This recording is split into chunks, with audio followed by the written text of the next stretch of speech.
Our Law and Justice segment tonight. More on the rage and tragedy in Virginia. Charlottesville police are being criticized for their slow response to the violent demonstrations that took place at the Unite the Right rally. Residents and people across the country are now asking whether the city and police had been properly prepared and if the deadly attack could have been prevented. Watch.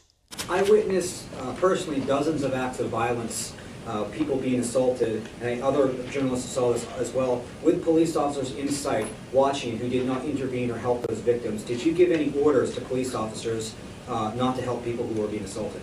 No. Why did you intervene though? At the point that it turned violent, why didn't you guys clear the streets completely? Why allow any protesters at that point to remain on the streets? We did clear the park, and once the crowds were dispersed, they went to many locations throughout the city. At that time, we had to actually send our forces to multiple locations to deal with a number of disturbances in and around the downtown area. It took probably an hour to gain control of the streets. We had groups that were moving constantly.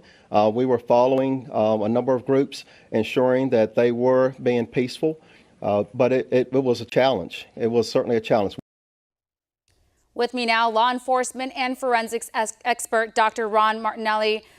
Dr. Martinelli, what could have been done to prevent this? There were 14 people, maybe more, injured in the clashes, 9 others hurt in the car crash, a young woman dead, and 2 officers down. You know, as a frequent guest on your program, I'm generally supportive of law enforcement actions. But I have to tell you, I am so angered about the police response here. Chief Al Thomas is a pathetic example of a peace officer, more of a politically correct type of administrator. This entire response showed inexperience, naivete. The police department's response was unprepared. They were undermanned. They were active and not proactive. There were so many things that the police department could have done with proper management to thwart this situation and probably stopped about 90% of what happened. I mean, the things I saw on the video were just disgraceful. They allowed, just think about this, you have warring factions of divergent groups, all with a history of expressing violence towards each other, and this police department allows these people to come into their town carrying weapons, carrying all sorts of riot gear to match the riot gear of the police response. He had his officers primarily in uniform while the warring opposing factions were already dressed up for battle. It looked like Braveheart out there.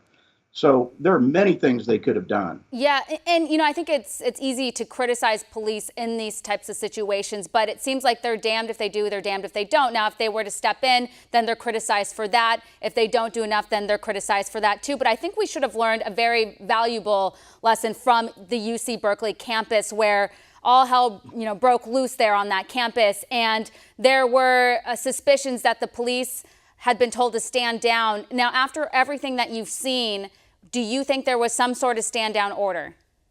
You know, I can't tell yet. And believe me, I'm going to use every law enforcement resource at my disposal to find out within the next couple of days. But listen, this is not rocket science. There is a history of this type of behavior going on in the United States. The Berkeley, do these people watch television?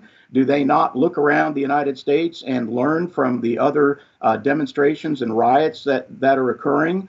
This should have never taken place. For God's sakes, they let vehicles into the protest zone, which is how this poor woman was killed.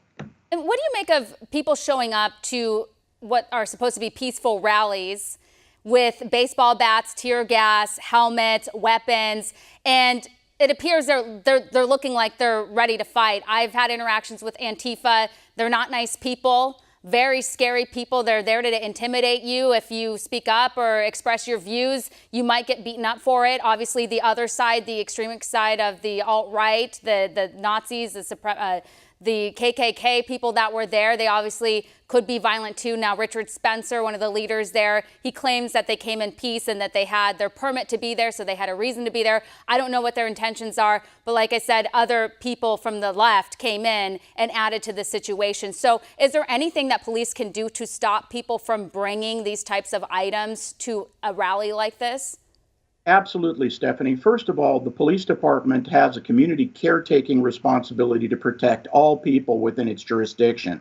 And the city council can create an edict, an emergency edict that prevents people from carrying a variety of types of things into the city at that point. Weapons, anything that could harm somebody. Actually, they can create edicts that are completely constitutional that just allows people to carry nothing but paper or fabric signs. And this is all proactive things that you're supposed to do, and they did none of this.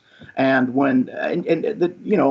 Chief Thomas is so naive. Oh, well, we met with these people and they said they were going to comply with our orders. I mean, look at the groups. Did you think those groups were going to comply with the orders given their history?